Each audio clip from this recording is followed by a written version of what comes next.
கமல் ஸ்ரீதேவி நடிப்பில் 1978 வந்த சிகப்பு ரோஜாக்கள். பெண்களை காதலிக்கிற மாதிரி நடித்து கொலை செய்கிற ஒரு சைக்கோ த்ரில்லர் படம்.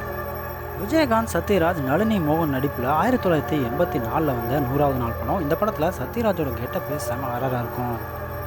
சத்யராஜ், மோகன், நளினி நடிப்பில் 1984 வந்த 24 மணி நேரம். இந்த படத்துலையும் சத்யராஜ் வில்லனா மிரட்டியிருப்பார். கார்த்திக், பானுப்பிரியா நடிப்பில் 1986 வந்த பாடும் பறவைகள். காட்டுக்குள்ளே நடக்கிற கொலைகளை துப்பறிகிற ஒரு இன்ட்ரெஸ்டிங்கான கதை. விஜயகாந்த், கார்த்திக், அருண் பாண்டியன் நடிப்பில் 1986 வந்த ஊமை விழிகள். நடிகர் ரவிச்சந்திரன் வில்லனா மிரட்டியிருப்பார். ராத்திரி நேரத்து பூஜையில் அப்படிங்கிற ஃபேமஸான பாட்டு இந்த படத்தில் தான். 1989 வெளிவந்த நாளைய மனிதன், 1990 இதோட பார்ட் 2 அதிசய மனிதன்.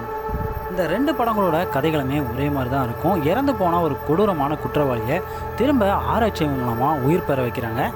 திரும்பவும் உயிரோட வந்த அந்த கொடூரமான குற்றவாளி மனிதர்களை வேட்டையாட ஆரம்பிக்கிறான். மம்முட்டி, அமலா நடிப்பில் 1990 வந்த மௌனம் சம்மதம். இந்த படமும் ஒரு இன்ட்ரெஸ்டிங்கான துப்பறிகிற கதை தான்.